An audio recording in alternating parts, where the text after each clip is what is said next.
puree the watermelon in your blender, and then you pour the puree into a colander lined with cheesecloth to strain out the solids. So here we have half a cup of sugar and 2 boxes of the low sugar pectin.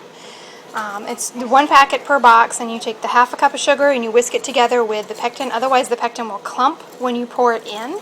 This recipe requires 4 cups of sugar, so it's just the first half a cup. Now we're going to add the sugar mixture, the sugar and pectin, to the watermelon. This is about 8 cups of watermelon, which purees down to roughly 4 cups of puree. So you whisk in just this first half a cup of sugar and the pectin that you've whisked together, and you whisk that into the watermelon. And then we're going to put that on a high heat to boil. And when it's boiling so hard that you can't stir down the bubbles, you're going to add the other 3½ cups of sugar to that. Next, we're going to add about a teaspoon of fruit fresh, which is a produce protector, or a 1/4 cup of lemon juice. But if you're using the fruit fresh like I am, you're going to use about a teaspoon, maybe a little bit less, to 1/4 cup of water. Then you're going to mix it together. It should dissolve pretty easily. And then you're going to put that into your mixture while it's getting ready to boil. So I just whisked in my fruit fresh and 1/4 cup of water into the mixture as it's heating up here. It's important to add that at least 1/4 cup of lemon juice or the fruit fresh, because you need the acidity. Watermelon has a very low acidity. It's very alkaline. So you've got to add that to this. So now our jam is boiling to where I can't stir down the bubbles. So I'm stirring and we're still bubbling. So now it's time to add the other 3½ cups of sugar and whisk that in. It's important to keep whisking this because otherwise it's just going to get clumpy and burn to the bottom. So you don't want to let it get too out of control here. This jam, because we're using the low sugar pectin and we're using so much of it, 2 packets of it, we don't need to bring it up to usual jam temperature, which is 220 degrees. 220 degrees is the boiling point at which sugar and jam gel, and that's the gel stage, which will get to that lovely consistency we consider jam. But because we have 2 boxes of pectin and 4 cups of sugar to this watermelon, it will gel at a lower temperature. We just have to get this up to a high boil it for a minute, and pull it off. So here our jam is up to a nice rolling boil, so we're just going to stir it a little bit, and it's got the timer set for a minute. So luckily this jam doesn't need to cook for all that long because we don't have to get it all the way up to 220 degrees like you usually do jam.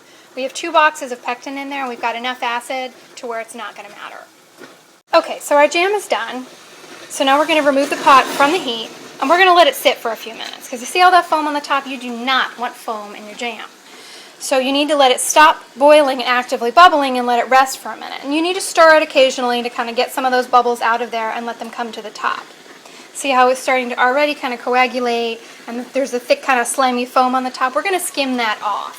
But we want to give it a good 3 or 4 minutes to get all the bubbles out. So we have a nice smooth jam that doesn't have these white, yucky looking foamy things in them. A very important step in canning is sanitation and sterilizing. You wash and dry your mason jars, and in this case we're doing jam, so we're doing a 1/2 pint. And then you put those jars in a big stock pot that you don't mind the bottom scratched up, of boiling water. And you boil that for 10 minutes. It has to be a hard boil for 10 minutes in order to properly sanitize the jars. And then we're going to pour the hot jam into the hot jars, and then they'll go into a water bath, which we'll see later. Okay, so we've got most of our foam scraped off. It looks a lot better than it did before. There's a little bit left, but we can kind of get around that while we're filling the jars. Now, we have to remove the jars from the boiling water. The jars have been boiling at least 10 minutes now, so they're nice and sterile for us. So we've removed our jars from the water. Now what we need to do is we need to take the lids for the jars, and we need to throw them in the water real quick, just to soften that little wax ring here along the side. Okay, just give those a few minutes, and while you're softening those, you can start ladling into your jars. Here I have 6 half-pint jars, but I don't think we're going to be able to fill all 6 of them, but I'd like to have a few extra just in case. You never ever want to process a jar that isn't filled completely. If it's only a half or 3/4 of the way up, just stick it in the fridge and eat it right away. That's not a problem, but you have to have it filled all the way, otherwise you leave too much room for bacteria to grow. What I've got here is a canning funnel, which is just big enough to fit inside your average ball jar, not your wide mouth, but your regular mouth jar. And it fits inside, so it makes it easier to spoon stuff in there and not slosh it everywhere and get it all down the size of the jar, because really it's all about making less of a mess, but honestly canning does make quite a bit of a mess. Always have a lot of dish towels on hand. So we filled our jars, and we have 6 full jars, and we had just a little bit left, which is great because then I've got just about half a jar left for me in my fridge, which I can just throw in the fridge. Always let cool to room temperature first, but throw it in the fridge, and I'll try some tomorrow morning. And then, that way I know it's safe to give to my friends. You don't ever want to give something to somebody that you haven't tried and tested and tasted first. Okay, so we've got all of our jars on, so now we want to put the rings on. You don't want to put them on too tight, because if you put them on too tight, what it's going to do is it's going to press on the edge here of this lid, and it's going to pull it up and away, so the wax isn't going to stick, the air isn't going to release, and your jam's going to spoil, or you're just going to have to put it in the fridge and eat it within a week or two. Okay, so now it's time to process. We've got all of our bands on, and they're just snug but not cranked on. You just finger tight, just 2 fingers. If you can just pull it on just so it's not wiggling, you're good. Now we've got a water bath going over there where we're going to set our jars into the bath.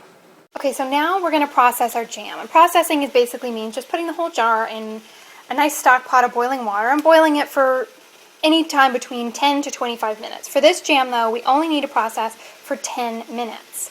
So you're going to use your jar grabbers. Really, there's no other tool that you can use that will effectively do this without splashing boiling hot water all over yourself. So you'll definitely want to pick a pair of these up. You can get them at Walmart super cheap. So you'll set these in the water. And try to set them so that there's a little bit of space between them. If you have a fancy canning pot, sometimes they have little racks where you can put them all in. It makes it real easy. I don't have that, but I make do. So we're going to put them all in, and then we're going to put the lid on, and we're going to boil it hard for 10 minutes. Okay, so we've got our jars in the water, and you'll see the little bubbles releasing from inside. That's the air that's releasing as it heats up. And it's going to force its way out of the jars, and then when they cool, it'll suction down so that all of the air will be out of it. So we've got them in there, so now we're just going to put the lid on and let them cook for about 10 minutes. And then when we're done, we're going to put it to the back burner, and we're going to take the lid off and turn the heat off, and you're going to let them sit for another 5 minutes to kind of come to temperature a little slower. You don't want to suddenly shock your jam.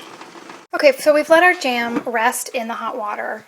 We took it off the burner, removed the lid, let it sit for about 5 minutes, and now we're going to remove the jars from the pot. And be careful not to tip the water off of the lids. You don't want to tip them or anything while they're cooling because it could cause leakage and break your seal. So be very careful. Just go straight up and out and down onto your towel. And this jar we're not processing because we only have half of a jar of jam. There's too much air in there, and there's no way all of that air can possibly be released to make it safe to eat off the pantry shelf. So what we'll do is we'll let this just come to room temperature. We'll just put a lid on it. We don't need to try to process it or get it to stay on real tight. Just throw a regular lid on it, and then we'll throw it in the fridge. Okay, so we're going to go straight out and down onto the towel here. So notice the water on the top. That's perfectly fine.